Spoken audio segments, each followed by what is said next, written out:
Arcane. On va en parler aujourd'hui. Sachez que pour moi, ce que fait Fortiche, c'est l'avenir de l'animation de manière générale. Ils ont réussi à créer un style, ils ont réussi à fédérer quelque chose, sachant que ce n'était pas gagné avec Netflix d'un côté et les ayants droit de League of Legends qui ont mis un peu leur grain de sel, et Fortiche, au milieu, a réussi à sortir son épingle du jeu. Et bravo à eux. Et je ne dis pas ça parce que je connais Moïse. Je ne dis pas ça pour ça, parce que en vrai, regardez, je connais Eddie, qui est un très très bon ami, qui travaille chez Pixar, et ce n'est pas pour autant que je vais glorifier à chaque fois qu'on a du Pixar. Non. Et il le sait très bien, comme Moïse, comme Eddie. D'ailleurs, il se peut que bientôt, on fasse un petit quelque chose tous les trois. Mais je ne vous en dis pas plus. En tout cas, je suis très content de vous retrouver aujourd'hui pour parler de la première partie de la saison 2 d'Arcane. Une première partie composée de 3 épisodes. Pour ceux qui se poseraient la question, sachez qu'il y aura une partie tous les samedis jusqu'au... je vais vous dire ça de suite, j'ai un calendrier là. Jusqu'au 30. Non, jusqu'au 23. Là, il y aura 3 épisodes ce samedi et 3 épisodes le samedi qui suit, donc le 23. Sachant que ça a été confirmé, la saison 2 est bel et bien la dernière. D'accord ? Donc, comme ça, au moins, on est clair là-dessus. J'adore. Et encore une fois, si ça n'avait pas été le cas, je l'aurais dit. Mais l'animation est parfaite. Ce côté réaliste, ce côté de la mouvance des sourcils, des pommettes, des pupilles également, tout est extrêmement réaliste dans un univers très cartoonesque en même temps, avec des traits un peu grossiers, mais l'animation, on n'en parle pas assez. Et encore une fois, c'est même pas parce que je connais des animateurs que j'essaye d'en parler. Il y a un travail fait ici qui est monstrueux. Monstrueux sur l'expression, le mouvement des personnages. C'est incroyable. Et en vrai, je n'ai jamais vu ça.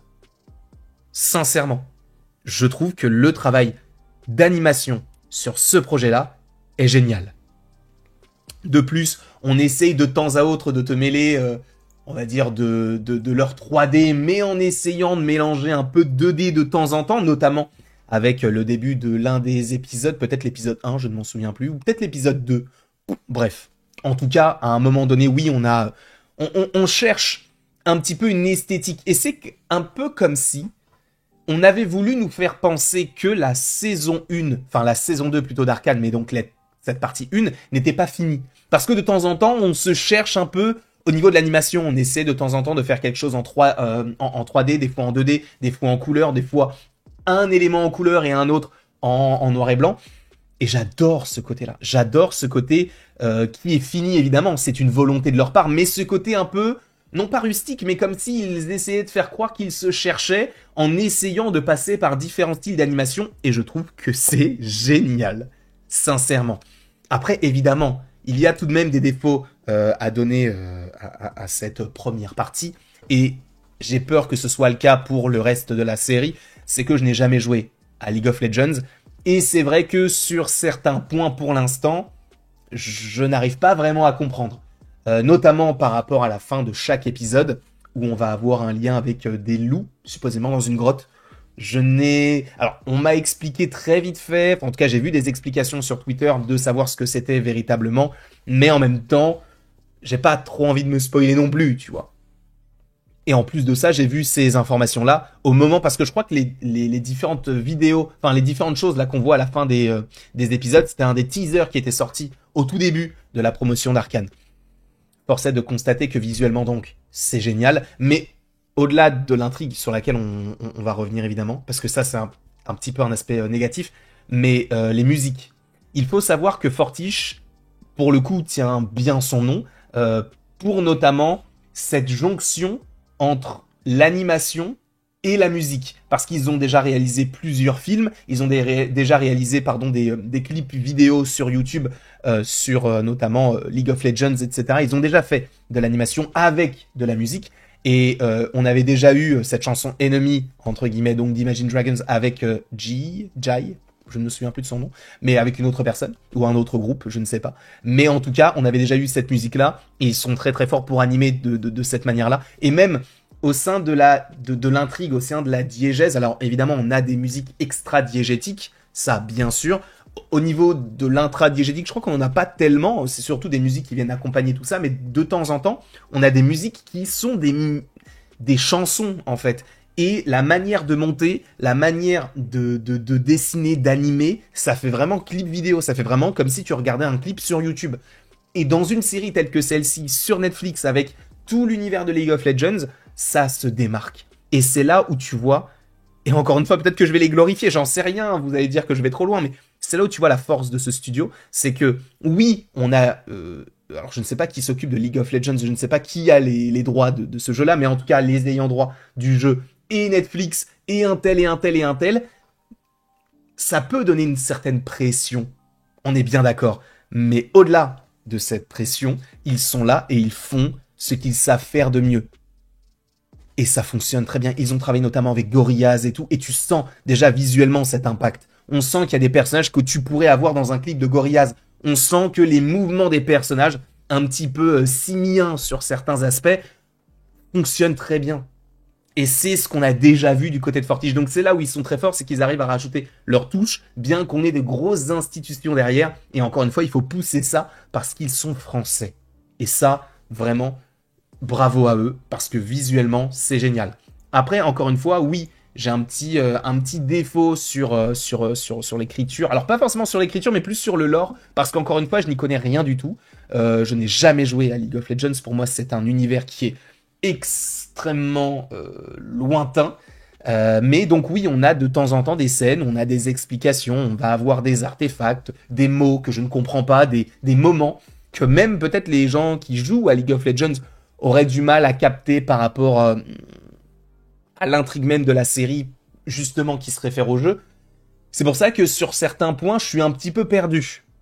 Et c'est vrai que, alors je sais que, enfin en tout cas je suppose plus que les 6 épisodes qui vont suivre vont être beaucoup plus explicatifs. Et de toute manière, étant donné que la saison 2 est la dernière, il nous faut une finalité à tout ça. Et on ne peut pas uniquement nous balancer des notions, sans pour autant avoir ce climax. Donc je pense qu'on va l'avoir. Mais en même temps, c'est vrai que pour l'instant, je suis un petit peu perdu. Donc j'entends que cela veuille un petit peu monter en pression, mais peut-être que la complexité de la série ne va pas forcément avec la méthode de diffusion. 3 épisodes par semaine, je trouve que c'est particulier et c'est génial hein, d'avoir 3 épisodes d'un coup et ce pendant 3 semaines. Mais par rapport à la complexité de la chose, ça peut être un peu, non pas embêtant, mais un petit peu complexe pour la compréhension du spectateur. Ça n'engage que moi, encore une fois, il y a beaucoup de notions qu'il faut que je me réapproprie, notamment par rapport à la saison 1, mais aussi par rapport à ce qu'on a vu durant cette première partie de la saison 2.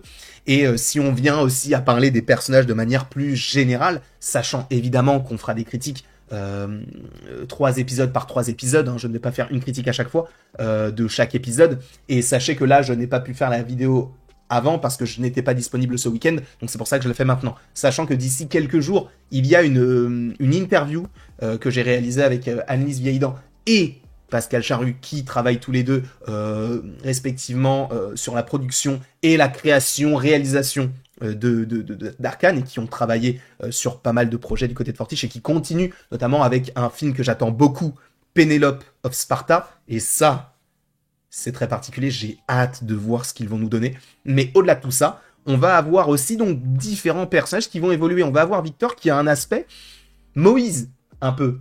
C'est-à-dire quelqu'un qui a ce bâton, qui est capuché, qui va voir des gens les plus démunis, qui va les sauver d'une certaine manière. Il y a un aspect un peu théologique derrière le personnage de Victor qui ne me déplaît pas. Au contraire, je trouve que ça apporte une touche un petit peu plus imposante, un petit peu plus importante, notamment par rapport à l'arcane et par rapport à cette puissance occulte derrière tout ça. Je trouve que ça fonctionne bien. En tout cas, Victor, belle surprise, parce que c'est vrai que je ne l'aimais pas trop dans la saison 1. Bon, pour l'instant, Jace, il est un petit peu mis de côté. On ne va pas se mentir, le personnage principal de ce début de saison 2, c'est clairement Caitlyn. L'écriture est géniale. L'écriture est géniale parce que on s'attache à elle, sachant qu'on s'attachait déjà à elle, en tout cas personnellement, dans la saison 1, pour moi c'était l'un des meilleurs personnages, et je trouve que le duo avec Vi, et aujourd'hui, attention, spoiler, le couple avec Vi est ce qu'on attendait tous, et je trouve que ça fonctionne C'est parfait, c'est génial, c'est exactement ce que je voulais, donc merci à eux d'avoir fait ça parce que c'est vraiment beau. Mais cette relation conflictuelle, mais en ayant des sentiments, ça rapporte un truc. Ça rapporte un truc très particulier. Le fait que sa mère soit décédée, ça va la propulser tout en haut, elle qui veut sa vengeance. Donc justement, on a ces paroles de Vi qui va essayer d'être le petit ange sur l'épaule en disant essaye quand même de prendre conscience que là tu prends une mauvaise direction. Et donc on va avoir cette petite voix, Vi qui va être extrêmement importante, hein, notamment dans ces 3 épisodes, notamment par rapport à Caitlyn, qui est le personnage principal, je le précise hein, pour l'instant de la saison 2. Et je trouve que c'est vraiment bien fait parce qu'ils arrivent à nous la mettre tout de suite au premier plan, alors que on attendait peut-être plus du Vi ou du Jinx. Et c'est vraiment très bien fait, c'est vraiment très bien écrit, c'est vraiment... Je ne peux rien dire de plus à part que c'est vraiment génial. Voilà, en tout cas c'est tout ce que j'ai à dire personnellement par rapport à ça.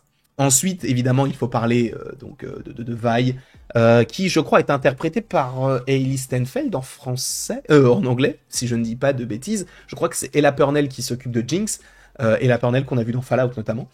Mais donc là, on va avoir une Vi qui va aller contre ses principes, qui va rejoindre donc les officiers, notamment du côté de Caitlyn, et à voir comment cela pourrait évoluer, notamment par rapport à cette discorde qui existe aujourd'hui entre les deux personnages, et évidemment comment ne pas parler du personnage emblématique aujourd'hui d'Arcane, Jinx, qui devient petit à petit, à leur échelle, on va dire, une icône de la pop culture, en tout cas pour l'instant du côté de l'animation. Je trouve le personnage extrêmement intéressant qui va justement dans les tréfonds à la fois du mal et de la compassion.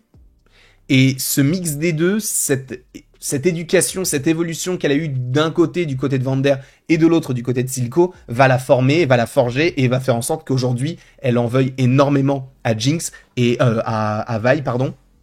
Et j'ai hâte de savoir ce qu'il va se passer dans les 3 prochains épisodes, sachant que là, c'était, notamment dans l'épisode 3, un affrontement assez conséquent.